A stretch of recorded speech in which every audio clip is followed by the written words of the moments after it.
Olá pessoal, sejam bem-vindos a mais um dos nossos episódios do Pode Contar.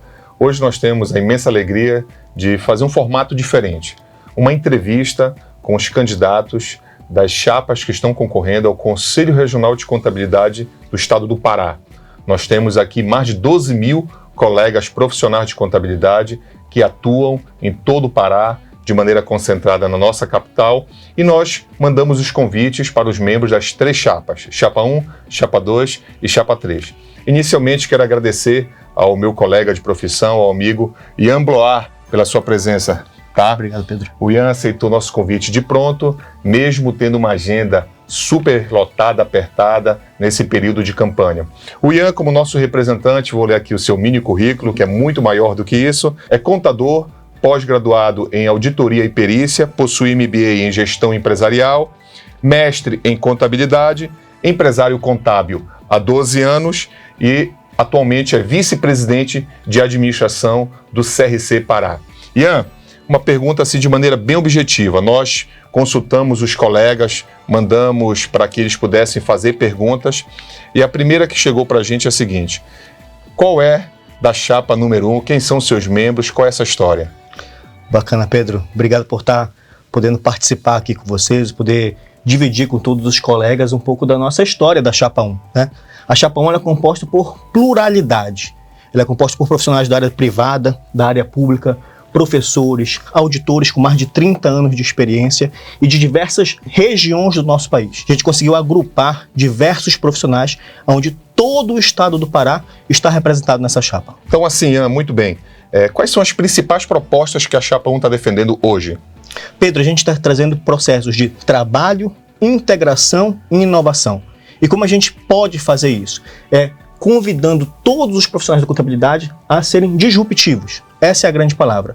Para o jovem contador, a gente está trazendo uma proposta diferente em mentorear. O Conselho vai preparar um processo de mentoria para esse jovem contador, onde ele possa sair somente da questão acadêmica e ir para a prática profissional e o Conselho conseguir ajudar dentro desse processo.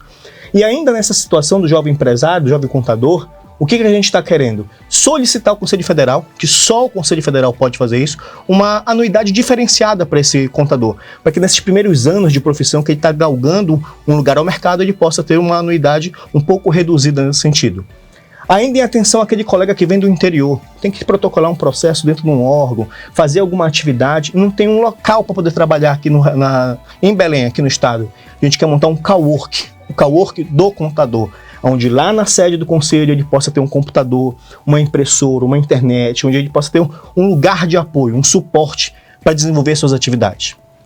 Ainda pensando no empresário contábil, que a nossa classe ela é composta por autônomos, professores, empresários, e o empresário contábil ele precisa hoje desenvolver uma prática de consultoria, e isso a gente não aprende lá na faculdade. Então qual é o diferencial que a gente tem na classe hoje? Aquele contador consultor. E como a gente pode fazer isso? O CRC quer preparar você, empresário contábil, para desenvolver a prática de consultoria, levar aquele algo a mais do cliente. E qual é o retorno que tem isso? Valorização profissional. Quando a gente fala de valorização profissional, a gente precisa fazer algo prático. E como a gente consegue fazer algo prático? Deixando o contador promover a sua atividade junto ao empresário e ele ficar mais qualificado, mais valorizado e ter um reflexo lá nos honorários. E falando de honorários, o CRC não pode mexer em honorário, a gente sabe disso. Você foi presidente do conselho. Sim. Mas outros órgãos podem fazer. Sindicato. Então, qual é a proposta da Chapa 1? Criar um fórum permanente de entidades contábeis, onde tem associação, sindicatos, CRCs e todos os órgãos vinculados à classe contábil possam se reunir periodicamente para desenvolver atividades de valorização, de formação e de integração da nossa classe. Assim, Ian, muito bom, te agradeço pela sua resposta. A gente escuta muito dos colegas profissionais de contabilidade que o conselho às vezes fica um pouco distante da prática profissional. Então, qual é a ideia que vocês têm de aproximar? E eu entendo que quando eles falam sobre isso, eles estão mencionando a questão dos cursos que são oferecidos pelo conselho, dentre as suas prerrogativas de oferecer educação continuada, que eles possam sentir que aquele conhecimento, de fato, vai ajudá-lo no dia a dia do exercício da profissão. Boa pergunta, Pedro. Esses últimos anos de pandemia, a gente teve problemas e esses problemas geraram algumas oportunidades. E o Conselho, nesses últimos anos, a gente conseguiu aproximar muito dos órgãos reguladores e tivemos alguns webinários, por exemplo, com Receita Federal, onde qual é o normal da gente conseguir fazer aqui no estado? Uma palestra para falar sobre o SPED, ECF, ECD, e a gente conseguiu direto com quem é o coordenador nacional do SPED para poder fazer essa palestra. E dentro dessa proposta da questão da contabilidade consultiva e junto com o jovem empresário, essa questão da prática profissional para o dia a dia, é preparar o contador e o empresário contábil para o exercício prático da sua profissão. Como é que a gente pode fazer isso? A pandemia ensinou algumas coisas para a gente. A gente não precisa estar preso na questão da modalidade presencial. E aí vem mais uma proposta, a TV CRC. A gente vai criar a TV CRC, onde os cursos, mesmo os presenciais, a gente consiga fazer de maneira híbrida, onde o contador lá de Ipixuna, o contador de Parauapebas consiga presencialmente, ou no caso, ao vivo, participar do curso presencial. E depois, se ele não tiver o momento, naquela hora que está acontecendo, ele está lá com o canal gravado onde ele possa participar e ver esses cursos. E a gente quer evoluir em relação a isso, onde a gente consiga criar, de fato, cursos online, onde a gente consiga participar e ser certificado por ter participado e acompanhado esse curso. Muito bem. Ian, tem uma pergunta que nos mandaram de maneira exaustiva, quando eu olhava assim o meu Facebook, Instagram, as pessoas mandando no privado, é o seguinte tema. E acaba sendo uma dúvida muito clara da nossa categoria. Nós sabemos que a eleição do Conselho ela é diferente, ela é que nem do Senado Federal. Elege-se agora, em 2021, uma chapa que é de 2/3, que são 10 conselheiros, com mandato de 4 anos, mas 2 anos atrás foram eleitos uma chapa de 1/3, que são mais 5 conselheiros. Então, os 5 que já estão, com os 10 que irão ingressar agora, vão somar os 15 conselheiros. E esses 15 conselheiros, de fato, é quem acaba elegendo o presidente do Conselho Regional de Contabilidade do Pará. Dependendo do projeto que vocês estão defendendo, nós sabemos que naturalmente vocês são a maioria, 2/3, ganhando a eleição. Qual é a proposta da chapa de vocês, de quem irá presidir o Conselho? Por que eu faço essa pergunta?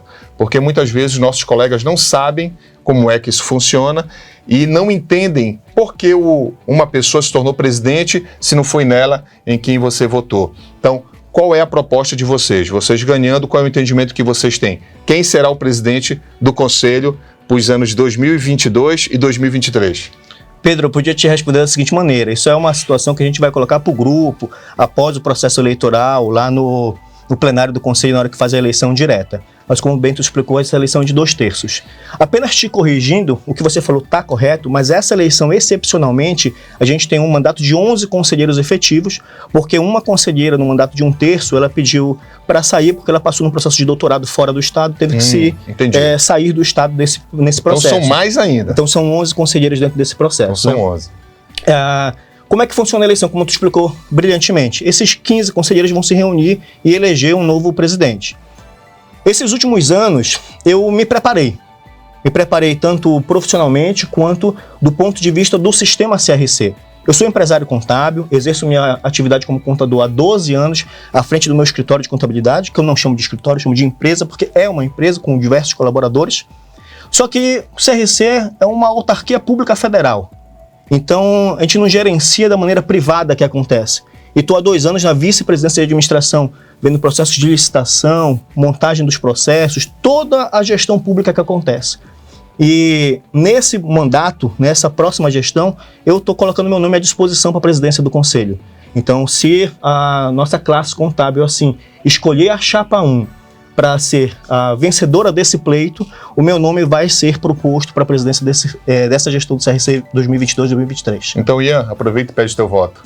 Meus amigos, meu nome é Ian Blois, estou na representante da chapa 1 do CRC Pará e queria convidar você, contador e técnico em contabilidade, a conhecer as nossas propostas. São muito mais do que a gente conseguiu falar aqui nesse momento de entrevista. Então, lá no nosso Instagram e no site da chapa, conheça as nossas propostas, nossos integrantes e 23 e 24 de novembro, vote chapa 1. Ian, obrigado, meu irmão. Te desejo sucesso. Pedro. Eu sei que o desafio é grande. Eu tive a oportunidade nos anos de 2014 e 2015 de presidir o Conselho Regional de Contabilidade do Pará. Sei que é um desafio muito grande e espero que você tenha sucesso, porque temos mais de 12 mil profissionais que serão atingidos pela decisão desse voto e muitos outros que trabalham, que são colaboradores, que estão associados às atividades profissionais de contabilidade e, principalmente, a classe contábil tem que trabalhar a favor da proteção e da valorização. Um grande fraterno abraço. Valeu, meu irmão. Obrigado, Pedro.